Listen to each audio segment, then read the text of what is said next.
চলতি অর্থবছরের রাজস্ব আদায়ের লক্ষ্য পূরণে অভ্যন্তরীণ বিভেদ ভুলে কর্মীদের একসঙ্গে কাজ করার আহ্বান জাতীয় রাজস্ব বোর্ড এনবিআর-এর। এবার ৬,০৪,০০০ কোটি টাকার রাজস্ব লক্ষ্যমাত্রা অর্জনকে চ্যালেঞ্জ হিসেবে নিয়েছে সংস্থাটি। বিশ্লেষকরা বলছেন, ফাঁকি রোধ করে আয়কর, ভ্যাট ও কাস্টমস সমন্বিতভাবে কাজ করলে রাজস্বের লক্ষ্য পূরণ সম্ভব হবে।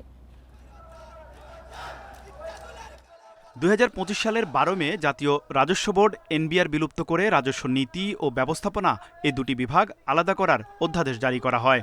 এরপর এনবিআর কর্মীরা যৌক্তিক সংস্কারের দাবিতে প্রায় ২ মাস আন্দোলন করেন। এতে কার্যত অচল হয়ে যায় রাজস্ব আদায়।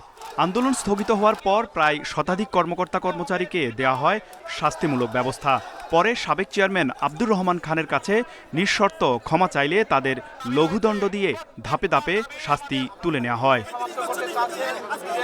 তৎকালীন রাজস্ব বোর্ডের সাবেক চেয়ারম্যান আব্দুর রহমান খানের মেয়াদ শেষ হলে নতুন ভারপ্রাপ্ত চেয়ারম্যান হিসেবে নিয়োগ পান আহসান হাবিব খান।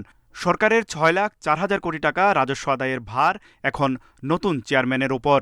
এই লক্ষ্যমাত্রা পূরণে কর আদায়, শুল্ক কার্যক্রম, হয়রানি কমানো এবং রাজস্ব ফাঁকি রোধে রোড ম্যাপ তৈরি করেছে এনবিআর। আমরা বলে আসছি যে এনবিআরকে কমপ্লিটলি ডিজিটালাইজেশনের মাধ্যমে আপনাকে এটার মধ্যে এফিসিয়েন্সি বাড়াতে হবে। করাপশনটাকে কন্টেন করলেই কিন্তু আমাদের ইজ অফ ডুইং বিজনেস নিয়ে যে আমরা অনেক চ্যালেঞ্জের কথা বলি, অনেক দ্বার কিন্তু খুলে যাবে।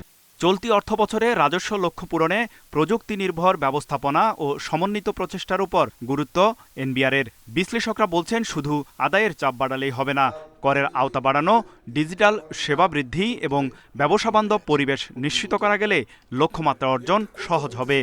কাস্টমসের ট্যারিফ এবং ভ্যালুয়েশন সিস্টেমটা প্রবলেম্যাটিক বা আনপ্রেডিক্টেবল ইম্পোর্টার বা ব্যবসায়ীদের জন্য, সেটাকে প্রেডিক্টেবল করতে হবে। রাজস্বের ভিত্তি, অর্থনীতির গ্রোথ, সেটা দুর্বল থাকলে রাজস্ব আহরণের ক্ষেত্রটাই কমে যাবে। রাজস্ব আদায়ের পথ তৈরি করতে নতুন অর্থবছর থেকে ভ্যাটের নিরীক্ষায় গতি আনা, ঝুলে থাকা মামলার দ্রুত নিষ্পত্তি এবং রাজস্ব ফাঁকি সর্বনিম্ন পর্যায়ে নিয়ে আসতে কাজ করছে এনবিআর। তৌহিদ রানা, ইন্ডিপেন্ডেন্ট নিউজ, ঢাকা।